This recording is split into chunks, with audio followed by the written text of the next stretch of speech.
Halo semuanya, apa kabar kalian? Kali ini kita akan membahas sebuah film yang mengangkat tema tentang sebuah bencana besar yang datang melanda bumi. Film ini dibintangi Nicholas Cage, Rose Byrne, Chandler Canterbury, dan Lara Robinson. Seperti apa jalan ceritanya dan mampukah Nicholas mencegah bencana itu terjadi? Tanpa berlama-lama, yuk tontonin alur cerita film Knowing.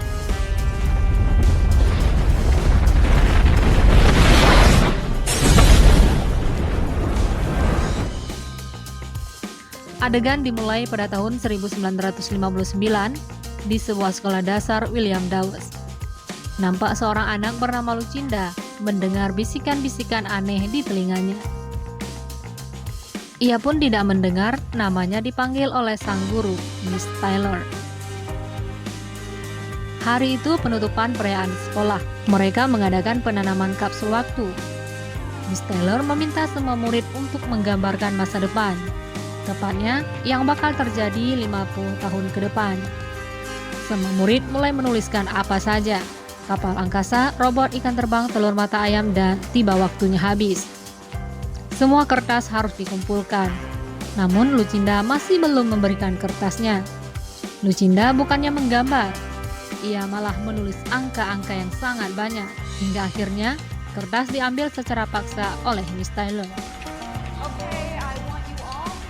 Saatnya penanaman kapsul waktu. Semua murid bersorak ria. Miss Taylor melihat ke arah Lucinda yang nampak berdiri seorang diri, jauh dari anak-anak yang lain. Namun saat Nona Taylor melihat sekali lagi, ia sudah menghilang. Setelah melakukan pencarian hingga malam hari, Lucinda masih belum ditemukan. Polisi dikerahkan ke seluruh sisi gedung sekolah, bahkan anjing sekalian. Akhirnya Miss Taylor menemukan Lucinda di ruang bawah tanah gedung sekolah. Kuku-kuku jarinya berdarah. Dia ternyata menuliskan angka-angka lagi dengan jari-jarinya. 50 tahun kemudian, seorang profesor yang bernama John Kessler, yang diperankan Nicholas Cage, adalah seorang ahli astronomi, dan anaknya bernama Sally diperankan oleh Chandler Canterbury, yang tuli tinggal di sebuah rumah di dekat hutan. Mereka tinggal berdua karena ibu Caleb sudah meninggal dunia karena kecelakaan.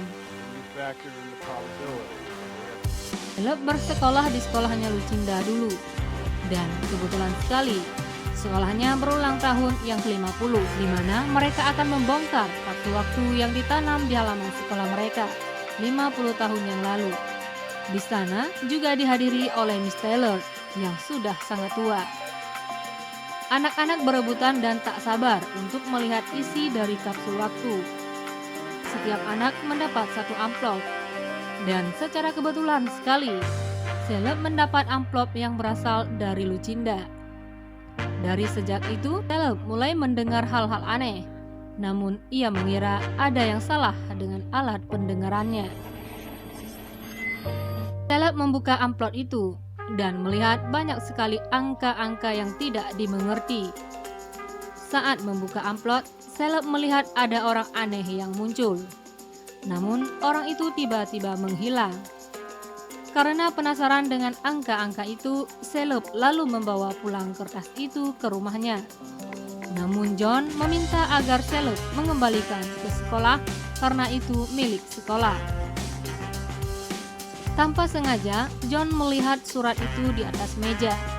Karena merasa aneh, John lalu menyusun angka-angka yang dilihatnya itu di papan tulis.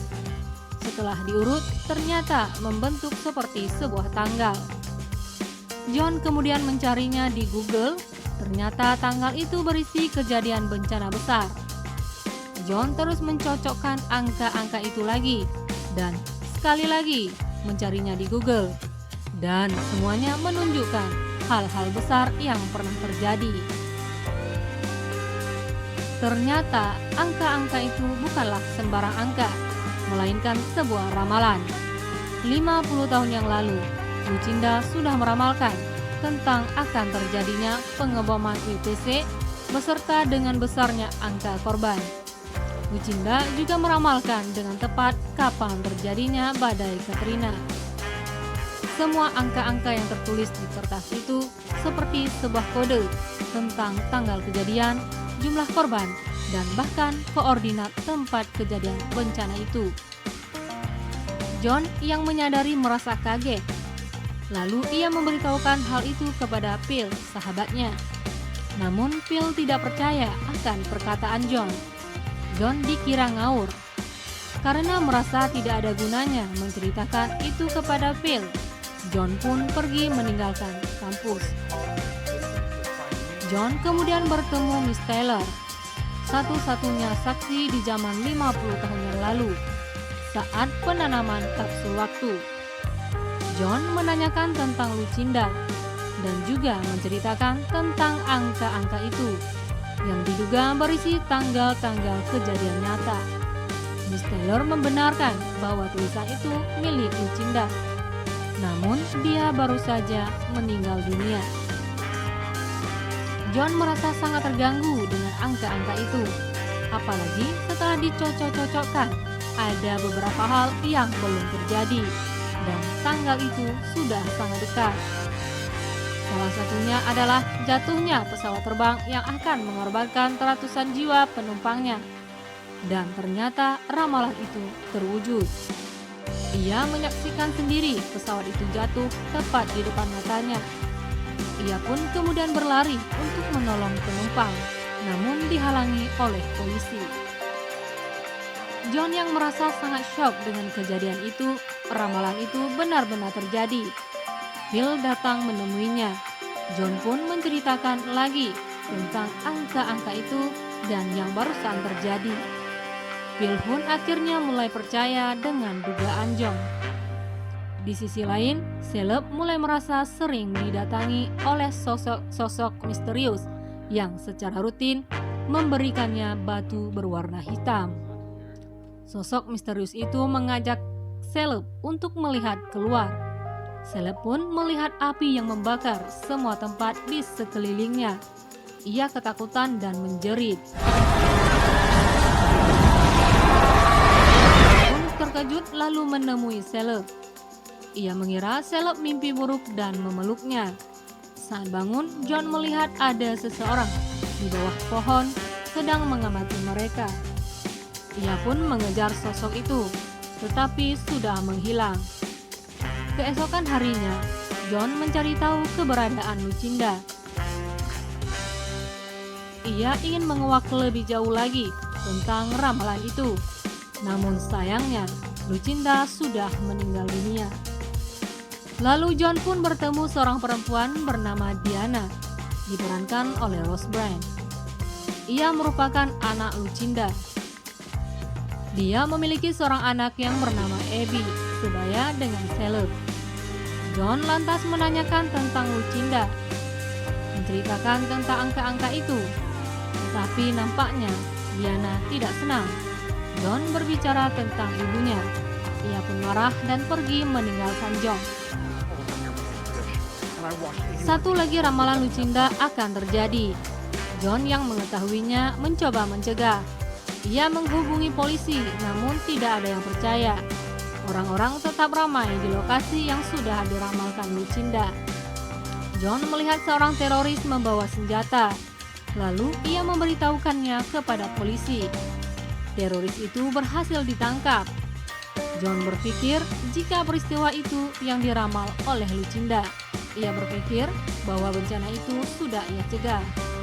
Namun ternyata John salah. Kereta api yang ia tumpangi mengalami kecelakaan. Ternyata yang diramalkan Lucinda adalah kecelakaan kereta api dengan jumlah korban juga benar-benar tepat seperti yang diramalkan. Beruntung John selamat dari insiden itu. John kembali ke rumah. Akhirnya Diana percaya dan bersedia membantu John. Setelah Diana melihat kecelakaan kereta api, Diana dan John pun pergi ke rumah tempat tinggal Lucinda semasa hidupnya dulu. Diana juga ingin mengetahui lebih jauh tentang ramalan ibunya itu. Diana selama ini menganggap jika Lucinda sakit jiwa Bahkan dia sendiri diramal akan meninggal pada tanggal 19 tepat di pukul 12, dan itu sebentar lagi. John masih penasaran dengan ramalan Lucinda, di mana ada satu bencana lagi yang akan terjadi. Namun Lucinda terlihat belum selesai menulisnya. John ingin mengetahui apa yang akan terjadi. Huruf terakhir di ramalan Lucinda adalah EE. Setelah John mencari tahu, EE itu ternyata memiliki arti bahwa semua orang akan menjadi korban.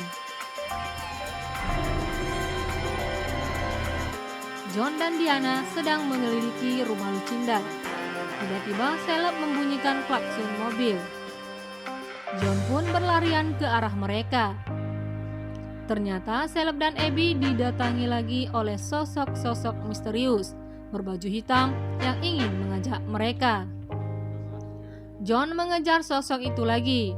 Namun ketika bertemu, sosok itu mengeluarkan cahaya dari dalam mulutnya. Keesokannya, John mendatangi laboratoriumnya. Ia ingin mengecek aktivitas matahari.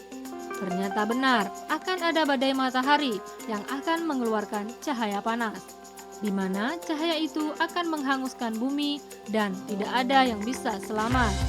John menduga jika itulah yang dimaksud oleh ramalan Lucinda. John berusaha melindungi keluarganya dari bencana itu. Diana mengatakan bahwa ada beberapa gua bawah tanah yang ada di wilayah itu. Mereka bisa bersembunyi di sana. Setibanya di rumah, mereka mulai berkemas, mengambil makanan yang bisa tahan lama. John juga menelpon ayahnya dan mengabari jikalau sebentar lagi akan ada badai matahari.